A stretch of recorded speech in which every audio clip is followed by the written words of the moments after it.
Okay, in Pinnacle Studio 20 Ultimate, we've finished authoring this into chapters and created these disc menus for your DVD so that when you stick your DVD in, you can either play the movie or you can go to a scene selection and pick your chapters out. Now, the last thing to do once you get to this point is to export it.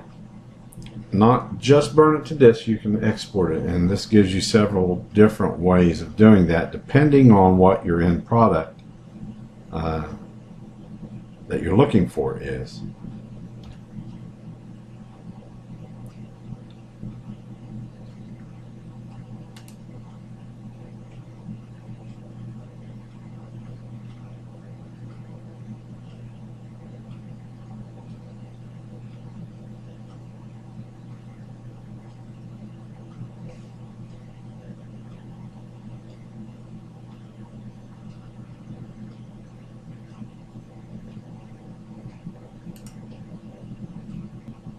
So once you click on export, this dialog box comes up, Studio Exporter.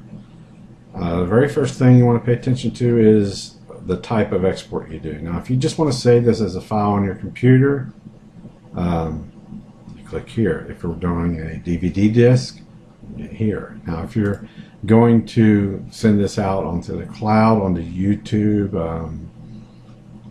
let's see if there's Facebook, Vimeo. If you want to save this to be viewed on a device, you click here, and this is for Wii, you have Xbox, PlayStation, all that to choose from.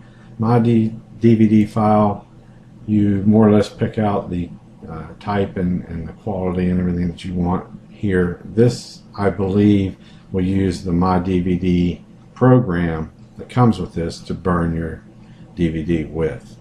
Alright, and we're going to go with disc.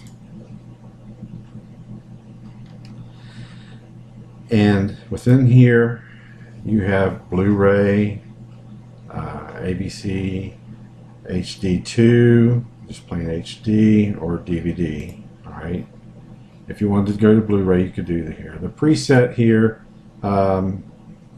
if you leave it to fit to disk, that's going, since it's such a small video, the quality will be fine. If you want to go to best quality, then it's going to use more of the disk space up. So I just leave this on fit to disk.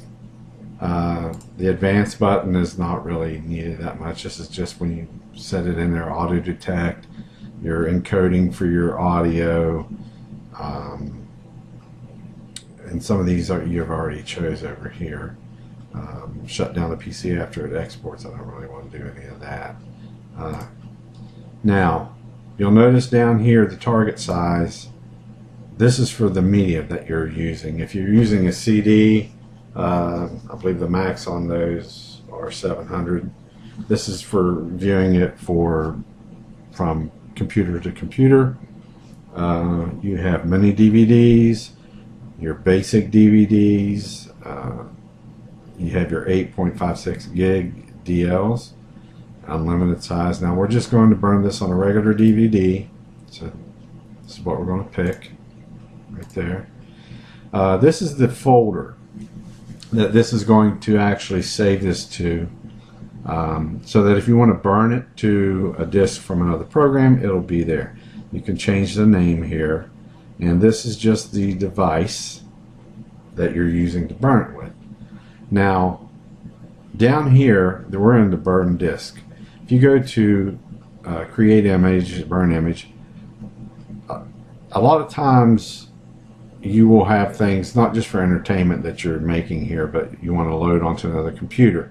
This will create like an ISO of this image of this movie, so that it keeps everything intact in a folder, and you can just move it from one place to another and burn it from that. We're just going to use it from right in this particular program that we made it in, and we're going to click burn disk. Here it's showing you this is the folder where the temporary image is going to be burned to in order to make this movie. I just leave it at videos and click OK, and it wants you to insert the DVD. Don't have a DVD to do, but I wanted to show you this.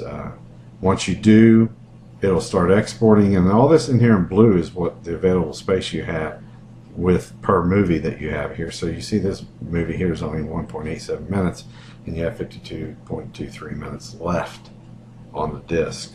So you can hold a pretty good size movie on here. That's basically it. Once you click burn disk, it's going to go through these steps, and it will take a little while, and it'll set up everything here for you and burn it. And when it exports it, you should be able to take it right out, put it in a DVD player, Blu-ray player, and watch it. Now, the one thing I will say, in the past, I don't know about the new versions here, but in the past when I've made movies, using DVD minus R's or rewritables doesn't do any good. I use DVD plus R's. Verbatim is what I use, but I've used Sony and other ones before, but make sure it's a DVD plus R. And this sort of ensures that it's going to be playable on DVD players, not just on the computers that you've used to make them on. I've made them before that you could view it on a computer, but then you switch to the DVD player and there's nothing there. It won't play it. The DVD player won't read it. So make sure that that you do that. And that is how you burn a disc. And that should be the end of everything that you need to know about making your own movies. Hope you've learned something from these. I've tried to show you things I've learned by trial and error, making mistakes, and you're going to make mistakes, and that's normal, and that's how you learn to do the things without making the mistakes. You have to make the mistakes first. So that's the end of the video series, and I hope you learned. I appreciate it.